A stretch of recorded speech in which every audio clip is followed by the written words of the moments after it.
By the way वो पूरा का पूरा कॉन्वर्सेशन रियल है, बट मेरे एडिटर को ऐसा लगा कि मैं एक्चुअल टेक्स्ट में काफी ज्यादा ड्राई रिप्लाईज दे रहा हूँ।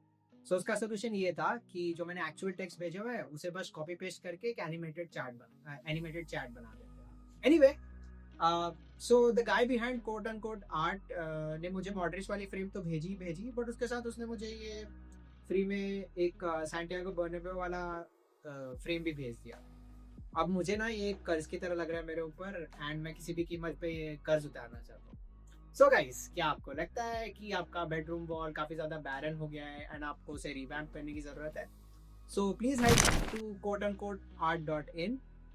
इनके कलेक्शन को आप एक बार चेकआउट कीजिए। इनके पास सारे मेजर फुटबॉल क्लब्स के सारे आइकॉनिक प्लेयर्स के एक ना एक पोस्टर बने हुए हैं, current players and previous generation के जितने भी आइकॉनिक प्लेयर्स हैं।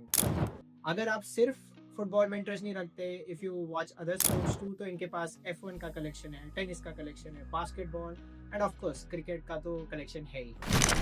Now why am I pitching all this to you? Reason number 1, ये फ्रेम बनवाते समय मुझे रियलाइज हुआ कि this is actually hand drawn. ये किसी ऐप में फोटो डाल के उसका एडिट नहीं मिलता, हर एक पोस्टर उन्होंने हैंड से बनाया हुआ है। तो it's like a digital art, and I feel कि अगर आप किसी प्लेयर को इतने पैशनेटली फॉलो करते हैं, देन आप डिजर्व करते हैं कि उतने ही पैशन से बना हुआ एक पोस्टर आपके रूम में हो। Reason number 2, specifically for my viewers, is that मैं आपके लिए एक कूपन लाया हूँ जिसकी वजह से आपको अक्रॉस द वेबसाइट किसी भी फ्रेम पे आपको 20% ऑफ मिल जाएगा। तो अब मैं अच्छा प्रोडक्ट भी ले आया हूँ, अच्छी आपकी थोड़ी सी प्राइसिंग की प्रॉब्लम भी मैंने सॉल्व कर दिया है, प्रमोशन तो मैं कर ही रहा हूँ। So what are you waiting for? अपने मम्मी पापा को जाके बोलिए कि अचानक से आपको एक पोस्टर खरीदने का मन कर रहा है और अपना घर रिवैम्प करने का मन कर रहा है। Thank you. सो गाइज, मैं कैमरे को फेस कर रहा हूँ आफ्टर लाइक 6 months। सो मैं कैमरे के सामने नेचुरल तो हूँ नहीं, एंड मेरी आदत भी चली गई है। So please bear with me. if you're new here and if you're just here for the review, I would suggest कि आप वीडियो के later part को skip कर दें। I'll put where the review starts, I'll put the timestamp in the description somewhere down below. Now, for the ones who have stayed back, I would just like to take this opportunity to tell you कि मेरे life में पिछले 6 months से हो गया रहा। So guys, मैं मेरी पिछली कंपनी जो कि एक स्टार्टअप थी, उसके रेवेन्यू गोल्स मैच नहीं हो रहे थे for the year, and office का माहौल काफ़ी बिगड़ गया था। सो सीनियर लीडरशिप थॉट कि कुछ एक्सपेरिमेंट्स करने चाहिए, and I was part of that very experiment.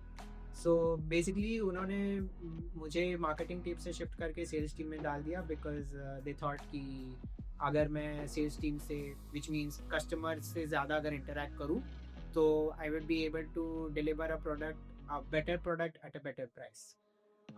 But sales team की एक ही प्रायोरिटी होती है, वो है कि जितना हो सके उतना सस्ता प्रोडक्ट ला के दो ताकि उनका काम आसान हो जाए। मैंने 1-2 महीने के लिए कोशिश किया, बट मुझे रियलाइज़ हो गया कि मेरे जॉब से पूरी तरह क्रिएटिविटी एंड मार्केट रिसर्च पूरी तरह चला गया। सो फिर मैंने नवंबर के फर्स्ट वीक में रेजिग्नेशन डाल दिया, ये सोच के कि मेरा 3 मंथ का नोटिस पीरियड है, तो मुझे कहीं ना कहीं जॉब तो लगी जाएगी 3 महीने में। बट यहीं पे मेरा थोड़ा सा मिसकैलकुलेशन हो गया, बिकॉज अगर आपको पता है, मुझे पता नहीं आपको पता है कि नहीं, but November December January is like the worst period of the year to look for a job, because कोई भी कंपनी उस टाइम हायर कर नहीं रही होती है। सो अब नवंबर में तो मैं काफ़ी चिल था, बट दिसंबर एंड जनवरी में मैं थोड़ा सा पैनिक मोड में आ गया था। इतने में पता चला कि मेरे जो MBA कॉलेज है उसमें स्पोर्ट्स फेस्ट होने वाला है फरवरी में, एंड एलुमनाई टीम पार्टिसिपेट करने वाली है। एक्चुअली एलुमनाई टीम तो हर साल पार्टिसिपेट करती है, बट उनका जो फुटबॉल टीम है वो ट्रायल्स लिया है। तो अब ट्रायल्स जो हो रहे थे वो या तो दिल्ली या तो बैंगलोर में हो रहे थे, and I stay in Mumbai. So your boy traveled to Bangalore to give a trials, and fortunately मैं सिलेक्ट भी हो गया। अब सिलेक्ट हो गया मैं जनवरी में, एंड कंपटीशन था फरवरी में। तो मैंने वो सोचा यार छोड़ो, जॉब सर्च को मारो गोली। एंड मेरा ग्रैंड प्लान ये था कि मैं कॉलेज में जाके, सिंस काफ़ी ज़्यादा सीनियर्स आने वाले वहाँ पे, तो मैं अपनी अच्छी सी गेम दिखा के सबको इम्प्रेस करके रेफरल मांगूंगा उनकी कंपनी से। तो मैंने पूरी जनवरी बहुत अच्छे से प्रिपरेशन की। मैंने थोड़े बहुत स्निपेट्स अपने शॉर्ट्स में डाले हुए भी है, if you guys have checked it out. I was getting faster, मेरा टच सुधर रहा था, मेरे शॉर्ट्स बेटर हो रहे थे। सो आई वॉज फीलिंग ग्रेट कि मतलब मैं तो जाके फोड़ने वाला हूँ टूर्नामेंट। अब हुआ ये कि जाने से 4 दिन पहले, कंपटीशन से 4 दिन पहले मुझे एक ग्रॉइन इंजरी हो गई, जो कि मुझे पता नहीं था कि ग्रॉइन इंजरी कैसी होती है, क्योंकि ये मेरे साथ पहली बार हो रहा था। सो आई थॉट कि ठीक है 4 दिन में ठीक हो जाएगा, मैं जाके खेल लूँगा वहाँ पे 4 दिन का रेस्ट देके। अब जब मैं वहाँ पे पहुँचा 4 दिन बाद, मुझे रियलाइज़ हुआ कि अच्छा गेम दिखा के इम्प्रेस करना तो छोड़िए, मैं सही से भाग भी नहीं पा रहा था। सो इम्प्रेस करने का प्लान तो फ्लॉप हो ही गया। ऊपर से सीनियर्स ये बोल रहे थे कि इसे हम लेके ही क्यों आए, इसकी जगह अगर दूसरे स्पोर्ट में किसी को ले आते तो शायद उस स्पोर्ट में गोल्ड अटेन करने के चांसेस बढ़ जाते। ऑनेस्टली जॉब ना मिलने से ज़्यादा ये ज़्यादा बुरा लगा मुझे। आई केम बैक टू मुंबई, मैंने जॉब सर्च फिर से स्टार्ट कर दी एंड लकीली मुझे एक इंटरव्यू मिला अगेन एक स्टार्टअप के साथ। इंटरव्यू बहुत अच्छा गया, they wanted to hire me, but at the end of the discussion जब सैलरी पे डिस्कशन हो रही थी तो हमें रियलाइज़ हुआ कि उनका जो बजट था वो मेरे एक्सपेक्टेशन से काफ़ी ज़्यादा कम था। अब घर आने के बाद मैंने सोचा कि देखो सेविंग्स तो ख़त्म हो रहे हैं, अब अगले महीने का रेंट तो देना ही है एंड कोई अच्छा लीड है नहीं हाथ में। तो फिर मैंने उन्हें फिर से फ़ोन किया, मैंने बोला कि मेरे पास एक सजेशन है if the position is not yet closed. तो दे आर लाइक हाँ बताइए क्या है। तो आई वाज लाइक कि मैं आपके बजट के हाफ सैलरी पे काम करने के लिए रेडी हूँ, बट मेरा कंडीशन ये है कि I will be actively searching for another job and अगर उन्होंने मुझे बोला इमीडिएट ज्वाइनिंग करने के लिए तो I will join then immediately. अब ये काफ़ी एक रिस्की मूव था बिकॉज मेरे हाथ में कोई कार्ड्स थे नहीं बार्गेनिंग करने के लिए, बट फॉर्चुनेटली दे अग्रीड। उनका ये कंडीशन था कि you will do a 2 month internship over here, but अगर आपके कंपनी ने नहीं बोला ज्वाइन करने के लिए इमीडिएटली तो आप 2 months कंप्लीट करके जाएंगे यहाँ पे। सो ये मेरे लिए एक लाइफलाइन की तरह था बिकॉज मुझे जॉब सर्च करने के लिए टाइम भी मिल गया एंड अगले महीने का रेंट भी निकल गया। अब हुआ ये कि जिस दिन मैंने वहाँ पे ज्वाइन किया उसी दिन जिन्होंने मेरा सिलेक्शन लिया था बैंगलोर में, उनकी कंपनी में एक ओपनिंग खुल गया and he referred me for that role. अब वो प्रोसेस पूरा 1 महीने तक चला जब तक कि मैंने इस स्टार्टअप में काम किया। So here I am in Bangalore, adjusting to the new job, to the new city, to the new food over here. So if you were waiting for my videos, I am really sorry because honestly मेरे पास पैसे नहीं थे editor को देने के लिए। Actually मेरा editor काफ़ी अच्छा है, ही वॉज लाइक कि तू वीडियो बनाते रहे, we will settle our account जब तुम्हें जॉब लग जाएगी। बट ऑनेस्टली मुझे कोई अच्छी लीड्स दिख नहीं रही थी एंड मैं किसी और का कर्ज लेके मेरा मेंटल सिचुएशन और ज़्यादा ख़राब नहीं करना चाहता था, तो मैंने रिफ्यूज़ कर दिया। ऑनेस्टली बताऊँ तो मुझे अंदर से मन भी नहीं कर रहा था वीडियोस बनाने का बिकॉज जब आपका इकोनॉमिक सिचुएशन सॉर्ट नहीं होता है, आई होप आप में से किसी को ये सिचुएशन फेस ना करना पड़े, बट जब इकोनॉमिक सिचुएशन सॉर्ट नहीं होता है तब आपको कैमरे के सामने आके स्माइल करने का, प्रिटेंड करने का मन भी नहीं करेगा। सो अब लाइफ में थोड़ा सा ग्रिप वापस आया है, सारा सामान भी आ गया है मुंबई से एंड भगवान जी से विनती है कि अब मेरा और ज़्यादा कैरेक्टर डेवलपमेंट ना करे। Enough with the soft story. आजकल ना मुझे बॉब द बिल्डर वाली फीलिंग आ रही है। मैं नए नए घरों में शिफ्ट होते रहता हूँ, किसी के घर में पेंटिंग करा रहा हूँ, किसी के घर में कीले ठोक रहा हूँ। बैकग्राउंड का सिर्फ कलर चेंज हो रहा है बट रिव्यू करने का तरीका चेंज नहीं हो रहा। सो इस बार तो बोलते हैं ना, निविया ने भी अपना डिज़ाइन लैंग्वेज कम्प्लीटली चेंज कर लिया। सो इस बार मैंने भी सोचा है कि रिव्यू करने का तरीका थोड़ा सा मैं चेंज करूँगा। सो मैंने थोड़े से टेस्ट ऐड किए हैं इस बार मेरे अनबॉक्सिंग वीडियो में and I hope that you like it. सबसे पहले बात करते हैं शूज़ के बारे में थ्रू अ ब्रीदेबिलिटी टेस्ट। अब आपको समझाने से बेटर ये है कि मैं आपको दिखाई दूँ कि मैंने किया क्या है। So check this video out. अब आप थोड़ा बहुत तो समझ ही गए होंगे कि मैंने वीडियो में किया क्या है। सो बेसिकली आप ये समझिए कि मैंने चैनल पे जितने भी शूज़ अभी तक आए हैं उन सब के साथ मैंने सेम स्मोक टेस्ट किया है and based on my recording and मैंने जब बाद में रिव्यू किया वीडियोस को, बेस्ड ऑन माय अंडरस्टैंडिंग कि मैंने कितनी देर तक स्मोक डाला एंड मुझे कितना पावर से पुल करना पड़ा स्मोक को उसके बाहर से, बेस्ड ऑन दैट मैंने हर एक शू को स्मोक टेस्ट में एक रेटिंग दिया and safari scores a 5 out of 10 in this. अब ब्रीदेबिलिटी टेस्ट करने के लिए एक और मैंने टेस्ट किया जिसको हम बोलते हैं टेम्परेचर टेस्ट। काफ़ी सिंपल है। बेसिकली मैंने शू के अंदर का बेस टेम्परेचर रिकॉर्ड किया, फिर मैंने इसके अंदर एक हीट गन चलाई फॉर 30 सेकेंड्स, एंड वो 30 सेकेंड्स के बाद मैंने टेम्परेचर फिर से रिकॉर्ड किया, एंड देन मैंने 30 सेकेंड्स का एक कूलिंग टाइम दिया, जिसके बाद मैंने फिर से टेम्परेचर रिकॉर्ड किया। अब अगेन मैंने ये सेम चीज़ अक्रॉस शूज़, मेरे जितने भी शूज़ है अक्रॉस शूज़ मैंने ये टेम्परेचर स्टडी की, and after this study perfectly in the heat trapping वाला जो मेट्रिक है सबसे ज़्यादा उसने 48 डिग्रीज गेन किया है, which fits perfectly middle amongst all the shoes that I have reviewed up till now.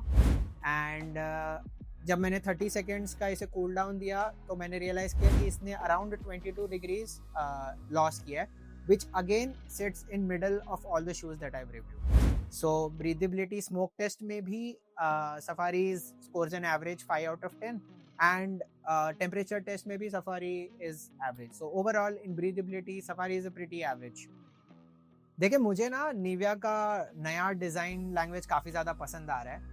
Under 1000 वाले कैटेगरी में एक बात तो काफ़ी ज़्यादा क्लियर हो गई थी कि Nivia is not afraid to experiment with their colours, and I think that is working out for them because उन्होंने अंडर 2000 कैटेगरी में भी सेम साइकोलॉजी मेंटेन की है। सो सफारी जो है वो 3 कलर वेज में आता है। मेरे साथ यहाँ पे वाइट एंड नियॉन या ग्रीनिश कलर जो भी है, जो भी कॉम्बिनेशन है वो है मेरे साथ, बट इसके अलावा इसमें 2 और एक यूनिक कलर वेज है which is navy blue and dark green. अब देखिए निविया सफारी का जो अपर है वो एक पॉलीयूथेरेन अपर है, which is quite different from what they offer in their under 1000 category, क्योंकि अपने अंडर 1000 कैटेगरी में वो यूजुअली पीवीसी ऑफर करते हैं, बट ये जो अपर है पॉलीयूथेरेन वाला वो क्वाइट डिफरेंट है as to what I have experienced on Kipsta 100 और किप्स्टा 140। तो किप्स्टा 100 का जब आप अपर पे ऐसे अपने हाथ फेरेंगे तो आपको रियलाइज होगा कि वो एक सॉफ्ट कपड़े वाली फीलिंग देता है, जबकि सिमिलरली जब आप 140 पे अपना हाथ रब करेंगे तो वो एक रफ कपड़े वाली फीलिंग देता है। बट अभी मैं जब सफारी के अपर पे अपना हाथ रब कर रहा हूँ तो मुझे काफ़ी रबरी फीलिंग दे रही है। बेसिकली अगर और प्रिसाइजली समझाऊँ तो ये मुझे एक इरेजर वाली फीलिंग दे रही है। अब इस फीलिंग में एक और चीज कंट्रीब्यूट कर रही है, वो है इस अपर का ग्रेनी टेक्सचर।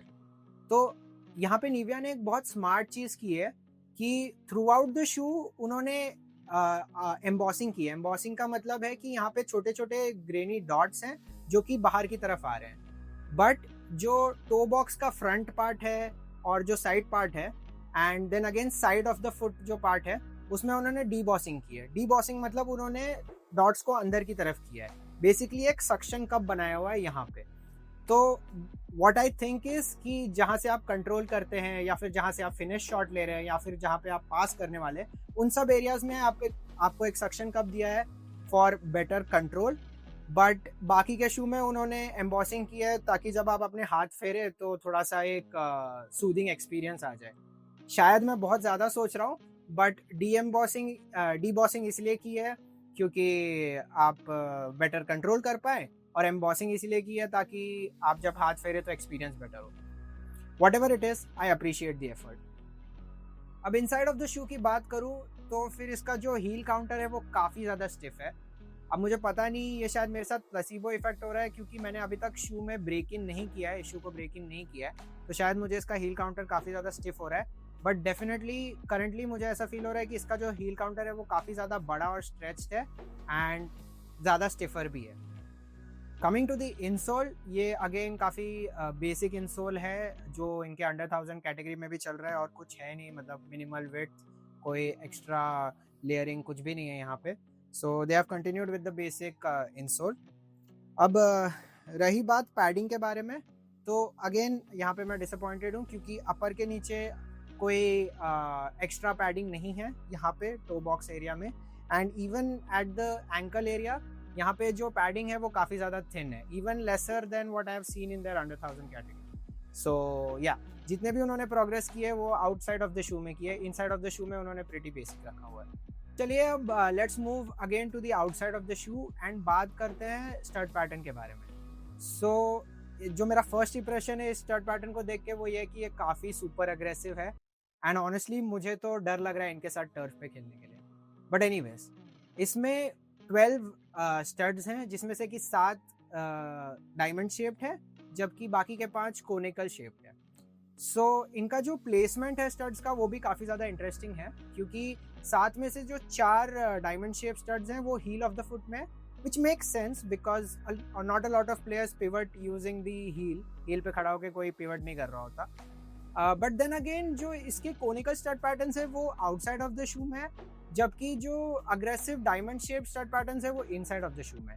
तो ये एक काफ़ी यूनिक अप्रोच है as compared to what I have seen earlier, because उसमें इसका रिवर्स होता है। तो जो कोनिकल स्टड पैटर्न्स होते हैं वो अंदर की तरफ होते हैं और जो कि डायमंड वाले होते हैं वो बाहर की तरफ होते हैं। अब इससे पहले जब भी मैंने कोई